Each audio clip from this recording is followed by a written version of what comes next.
जय हिंद दोस्तों, मैं हूं इब्राहिम। आप देख रहे हैं अनमोल समाचार। देखना यह है कि ये जो आंदोलनकारी लोग हैं, इनके आंदोलन को जीत कब मिलती है, ये विजय कब होते हैं। आइए जानते हैं इस बारे में कि उनका क्या कहना है। जयसिंह भाई, आज आपको फेरी वालों की लड़ाई लड़ते हुए बरसों हो गए जो हम देखते आ रहे हैं, और आज आपने आमरण अनशन के आज तीसरा या चौथा दिन है। ये क्या विषय है कि मतलब आपको यहाँ तक अनशन की नौबत आनी पड़ी? पिछले 10 महीने से शांतिनगर के 175 फेरी वाले, जिनका धंधा बंद है, भुखमरी की कगार पर आ गए हैं। महानगर पालिका और यहाँ की हमारी स्थानीय विधायक आदरणीय गीता जैन जी, इनको संसद के कानून की कोई पड़ी नहीं है, इनको 2014 के कायदे की कोई पड़ी नहीं है। फेरी वालों के लिए बनाए गए जो हर महानगर पालिका को टाउन वेंडिंग कमेटी बनाना चाहिए, इसके बाद hawker zone, non hawker zone करना चाहिए। अभी तक 8300 लोगों की फाइल लेबर कमिश्नर के पास पड़ी है। उन सब से इनको कोई मतलब नहीं है कानूनी तौर पे। इनको खाली वो 175 फेरी वाले दिखते हैं जो गरीब है, निरीह है, और उन लोगों को हटाने में इनको मजा आ रहा है। मगर वहाँ जो निरंतर जो सुनने में आ रहा है, फेरी वाले जो स्थानिक नगर सेवक हैं उनके द्वारा बिठाए गए 4-4, 5-5 जो बीजेपी के नगर सेवक हैं वहाँ पे, उन लोगों ने कुछ महीने के उनका ऑफिस का खर्चा वर्चा बांधा है जो मैंने सुना। तो इसमें उसके बारे में आपको ये ज्ञान है कि नहीं इस बात का? नहीं, देखिए, नगर सेवक फेरी वाले से हफ्ता ले, मुझे इसका नॉलेज अभी तक नहीं है, न मेरे किसी फेरी वाले ने ऐसा बोला है। अगर किसी का व्यक्तिगत रिलेशन किसी व्यक्तिगत नगर सेवक या नेता के साथ होगा तो मुझे नहीं पता। लेकिन जहाँ तक नगर सेवकों की बात है, मैं तो जितने में 3-4 नगर सेवक हैं जिनको मैं जानता हूँ, मैं तो पार्टी भी नहीं जानता, लेकिन जब मैंने उनको आवाज़ दी है वो फेरी वालों के लिए खड़े हुए हैं।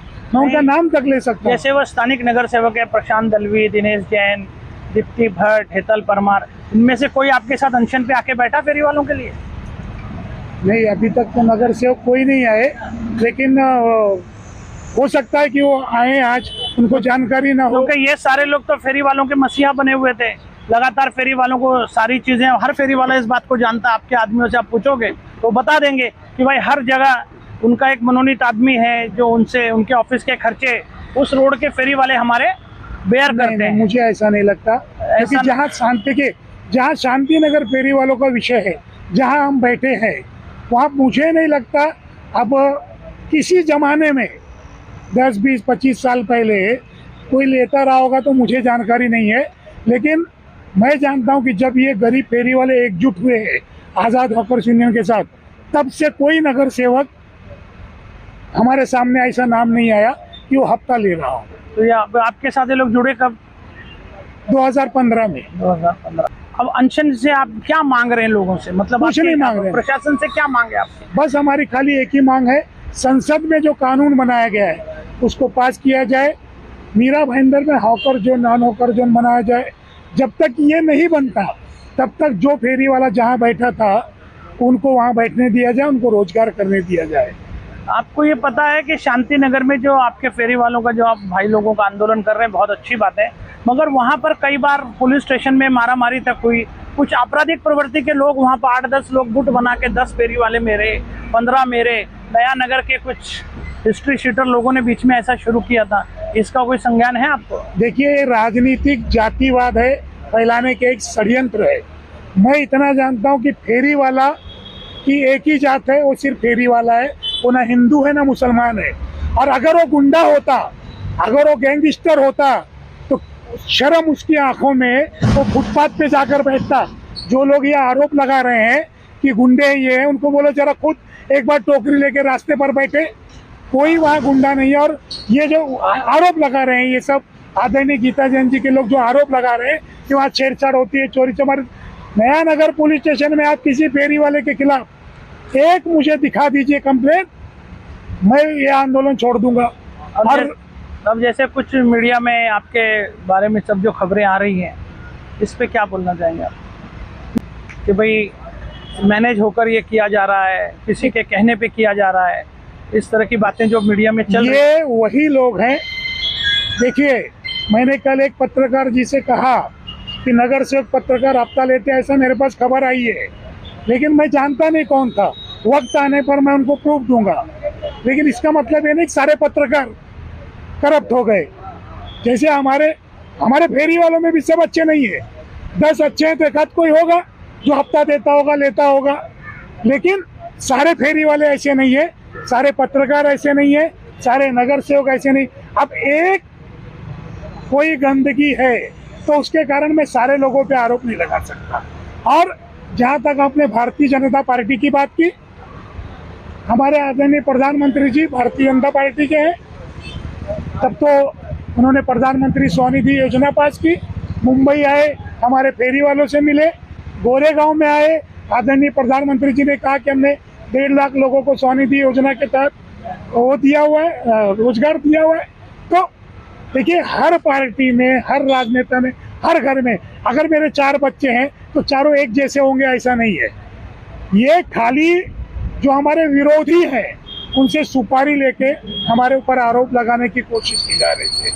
और उसमें कई पत्रकार ऐसे हैं, मैं आपको बता रहा हूँ, उनको वो तो खुद पहले फेरी वाले थे, कोई डोसा बेचता था, कोई अगरबत्ती बेचता था।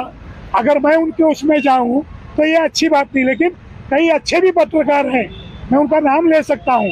आज मीरा भाईंदर पत्रकार संघ में प्रकाश निमय जी हैं, अनिल चौहान जी हैं, आप हैं, राजू गोयल जी हैं, राजदेव तिवारी जैसे बहुत सारे पत्रकार हैं, हमारा भाई राजेश है, ऐसे कई सारे लोग हैं जो समाज के आईने के रूप में काम करते हैं। अब एकाध कोई खराब है तो उसमें मैं नहीं बोल सकता उनके बारे में। ये जैसे अब गीता जैन जो कह रही है इस विषय पर, वो क्या आके आप लोगों से यहाँ पे मिली कि भाई अनशन हो रहा है, तो मैं एक एज ए MLA उनकी दायित्व तो बनता है, उनकी नैतिकता है, मुझे उनको आना चाहिए और आप लोगों से बात करनी चाहिए। मुझे लगता है कि वो व्यापारी है, राजनेता ही नहीं है।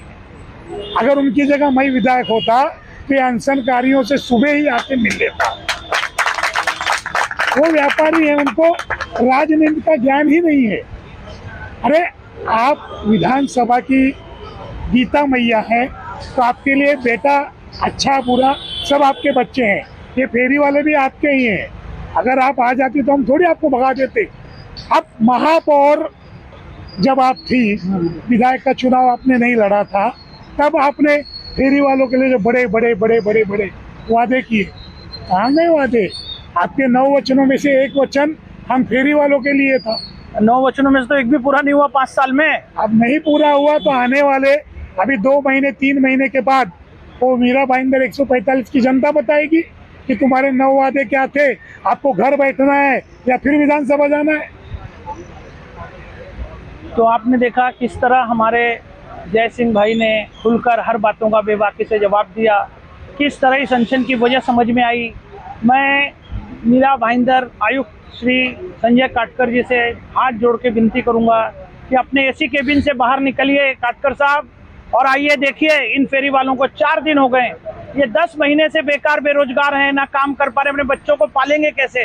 देश में हर तरफ महंगाई, हर तरफ बढ़ती महंगाई का प्रकोप है, और आज ये 4 दिन से भूख हड़ताल पे बैठे हैं। और सिर्फ एक हमारी विधायिका गीता जैन के व्यक्तिगत ईगो के कारण, उनके अहंकार के कारण, अहंकारी कहा जाएगा, क्योंकि अब जल्दी से जल्दी एजेंडा पास करके यदि hawker zone, non hawker zone बना लेती तो ये दिन आज देखना नहीं पड़ता।